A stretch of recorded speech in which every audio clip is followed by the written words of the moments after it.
नमस्कार, दरभंगा समाचार में आपका स्वागत है।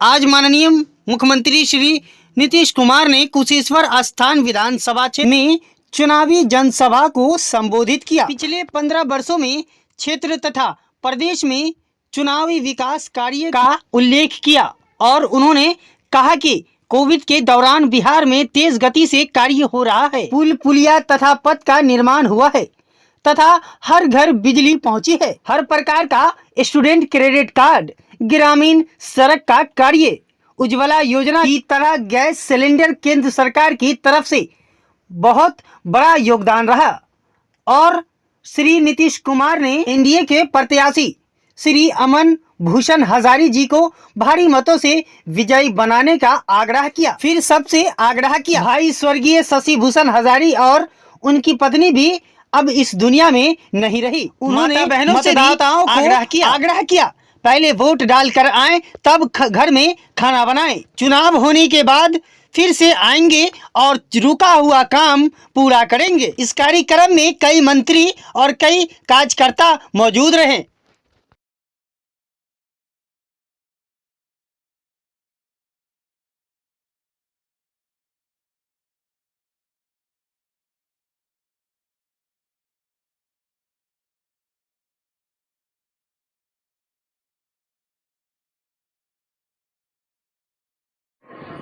और इन सब चीजों पर जो हम लोगों ने पूरा का पूरा किया, ये जो संख्या बढ़ती जा रही है, कभी लोगों ने ध्यान किया है कि आबादी कितना बढ़ रहा है? बिहार का क्या हाल है? जरा इन लोगों से पूछना चाहिए। क्षेत्रफल के हिसाब से बिहार 12वें नंबर पर है, लेकिन आबादी के हिसाब से देखिए तो बिहार तीसरे नंबर पर है। इस देश में सबसे ज्यादा आबादी,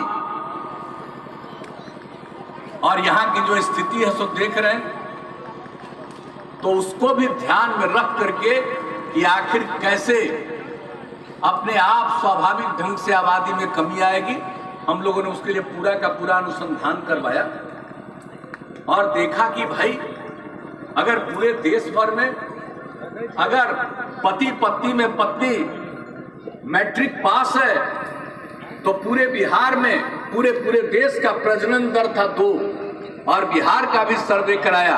अगर पति पत्नी में पत्नी मैट्रिक पास है तो भी बिहार का प्रजनन दर 2 ही था, और अगर पूरे देश में इंटर पास है पति पत्नी में पत्नी तो उसका प्रजनन दर मिला 1.7, और बिहार का सर्वे कराया तो अगर पत्नी इंटर पास है तो उसका प्रजनन दर मिला 1.6।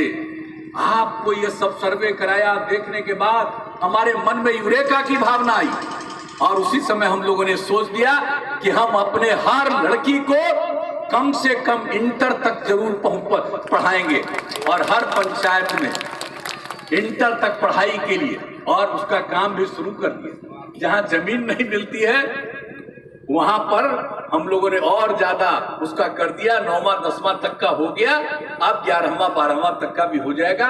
सबको इंटर तक का लड़कियों को पढ़ाएंगे और अपने आप देखिएगा प्रजनन दर नीचे। राज करते थे, प्रजनन दर क्या था? 4.3 था, और हम लोगों को आप लोगों ने काम करने का मौका दिया। हमने कोई कानून बना करके नहीं, बल्कि लोगों के बीच में सेवा करके। तो अब प्रजनन दर बिहार में क्या पहुंच गया? अब 3 पहुंच गया है, और आप लोगों ने काम करने का मौका दिया है। इसी तरह से काम करेंगे, प्रजनन दर 2 पर पहुंचेगा बिहार का।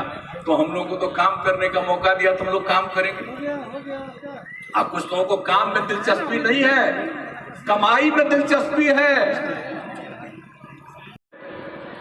आप जरा इस बात को भूलिएगा नहीं।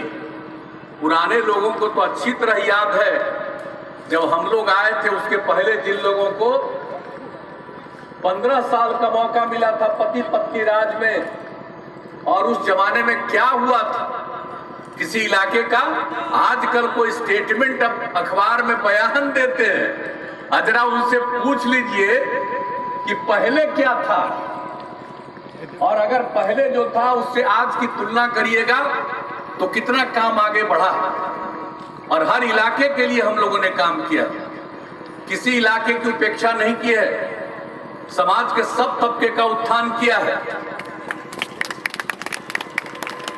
और इसके लिए तो आप सब लोगों को मालूम है, मैं यहां के लिए जो काम है, बहुत सारी बातें की जा रही है। अब आप अच्छी तरह जान रहे हैं कि जब आप लोगों ने हम लोगों को काम करने का मौका दिया, हम लोगों ने काम किया।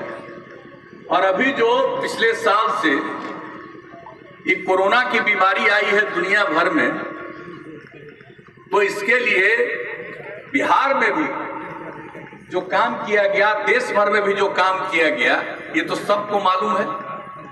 और अब आप जानते हैं कि पिछले वर्ष से ही जितना हम लोगों ने मेहनत किया है, लोगों के बीच में प्रचार प्रसार करते हुए लोगों को सचेत किया, और उसके बाद आज की स्थिति अब क्या हुई है, अब कोरोना से पीड़ित अभी भी